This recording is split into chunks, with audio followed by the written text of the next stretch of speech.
Hey, what's up, guys? Back again with another video. Today we're going to talk about Microsoft. Yes, Microsoft once again is back in the media and got the community talking once more, because apparently Microsoft cautions developers to avoid curvy female characters when designing games for their studio or when they publish their games.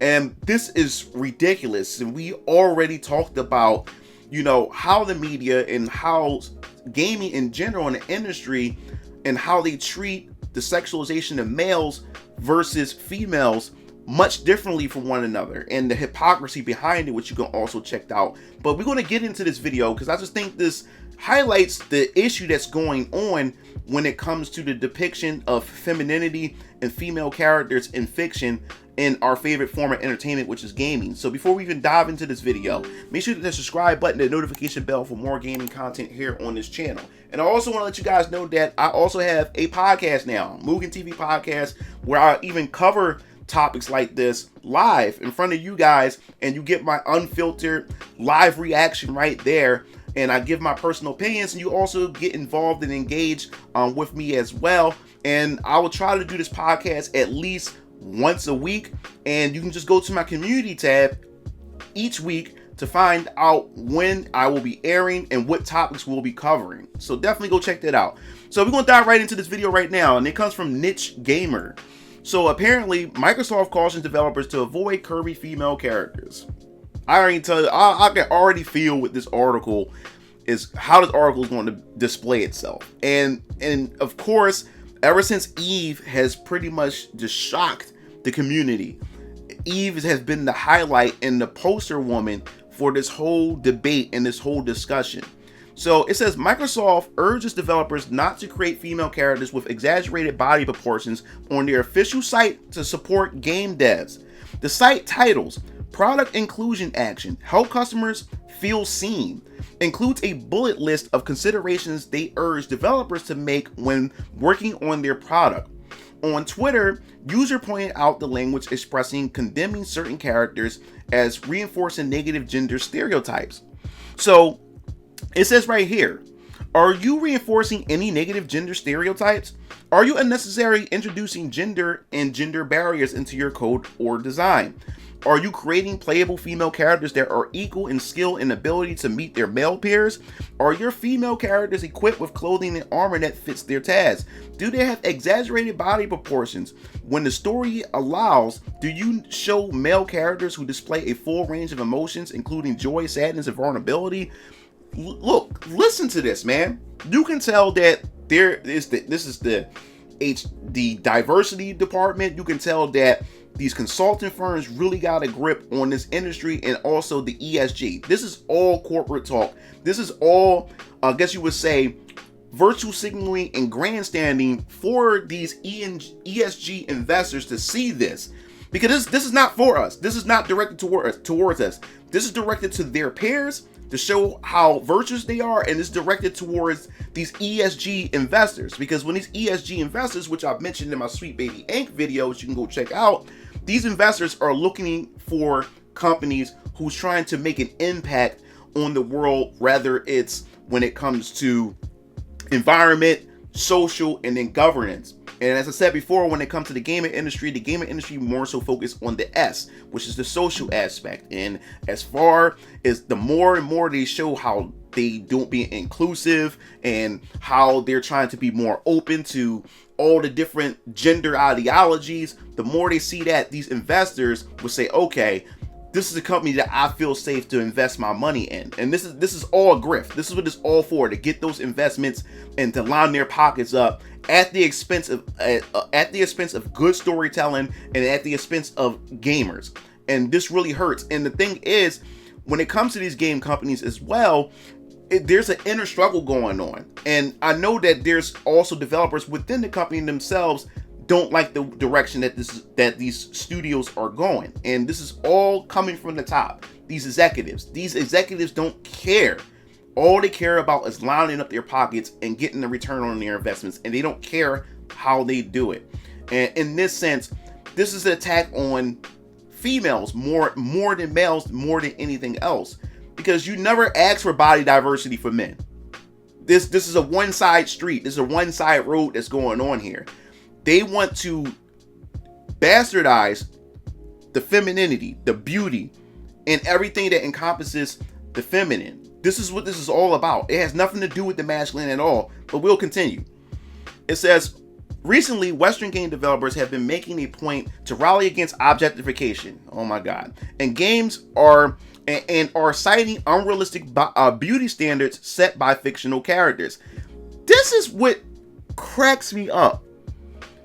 Unrealistic beauty standards set by fictional characters. These characters aren't real. They're fictional for a reason. And the thing that cracks me up is when me as a male, I'm gonna use Tekken. When Tekken 8 was revealed, remember at the State of Play when Tekken 8 was revealed? And then soon it comes on, you see the rain. The first thing that trailer highlights is Kazuya and Jin. And it shows how ripped these motherfuckers are. I mean, these dudes' biceps, tricep, their pecs, immaculate. I mean, phenomenal. And not once have I thought in my head that looking at these guys and how shredded these guys are, not once have I ever thought that, hey, this is unrealistic and it's setting the standard for me as a male. No. If anything, seeing those guys ripped, that same day I saw that trailer, my ass went to the gym because it got me pumped. It got me excited. I said, yo, these dudes, I gotta get my weight up. I hit the gym just happy. Like, yo, start lifting weights. Even though I may not look like ever get to that build, but it inspired me. It just got me excited. Like, yo, these guys look jacked. And it just made me want to pick those characters. And I'm a Kazuya main anyway. But how come when it comes to female characters, when it comes to her beauty, when it comes to her curvature and how sexy she look, then all of a sudden it's a big problem. And all of a sudden it's offensive, it's putting women down and everything. I don't understand that at all. But let's continue. So most recently, Stellar Blade has been the subject of criticism despite the game's heroine being based off of a real life model. And that's another thing I want to talk about. So they talk about these unrealistic beauty standards or whatever like that. And yet you have Eve based off of a real life Korean model. Now I know some of you guys said, well, they did do some changes. They did tweak her just a bit, but she's damn near close enough. Damn near close enough. And as I said before, and I showed many of you guys in previous videos, when you look at female cosplayers, there's nothing unattainable or unrealistic about any of these body proportions. And also when I talked about in a previous article, in a recent video, that a lot of these developers know that there's no such thing as unrealistic body proportions, that they know that women come in all different shapes and sizes. So there's an underlying thing that's going on here. And as it's talking about, between Microsoft developer site and Stellar Blade, it seems there's been a reversal of roles. In recent years, Sony has been criticized for its censorship policies after relocating its gaming business units to California, which that was the damnedest bad mistake on their end to even move over to California. And Sony's nothing but a mere shell of what it used to be. There's nothing Japanese, as far as I'm concerned, when it comes to Sony. That is a Western brand now. There's nothing Japanese about it. And you can tell by the fact is that Sony doesn't have that same pull as it used to in Japan. Is now Nintendo just dominates over there now. Nintendo just took it all over because of the direction that Sony has went. It pretty much totally abandoned its Japanese roots. The thing I wanted to tell you and really wanted to drive home when it comes to this. When it comes to these journalists, when it comes to these studios, what you see from these journalist outlets that talks about this, about the representation of female characters and the representation of male characters, and you can see the hypocrisy, because they don't have no problem with a male character being sexualized in any other way or being portrayed in a way that they don't like a female character to be portrayed. So they are totally fine with stereotypes. They are totally fine with sexualization. It just they only want it on the male side. So they're also going to let you know what type of people that's running this industry or who has infiltrated this industry. And I say it time and time again, all the things that they're pointing out at especially when it comes to, you know, the gaming industry, you know, how many lines a female character is speaking compared to lines that male characters are speaking. All this stuff is artificial. All this stuff doesn't matter to gamers at all. And I always point out, and as I mentioned in my podcast before, the world that these journalists are coming from is a completely different world from where gamers are coming from. Two different dialogues, two different discussions are happening.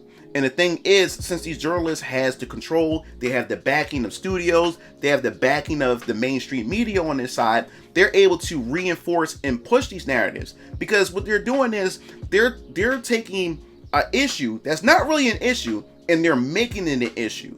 Just like an article they talked about of making, you know, when it came to Barrett in Final Fantasy VII Rebirth, and saying that, you know, about time we have a black character that's not seen as a comic relief in video games. And I'm like, what are they talking about? Like, what are they talking about? We have plenty of black characters, you know, besides Barrett, who aren't comic relief and add so much to the story and that people love. So these journalists have no idea what they're talking about, and they live in their own little bubble. These articles is for their peers to read, to grandstand in front of their peers, to show how virtuous they are to their peers.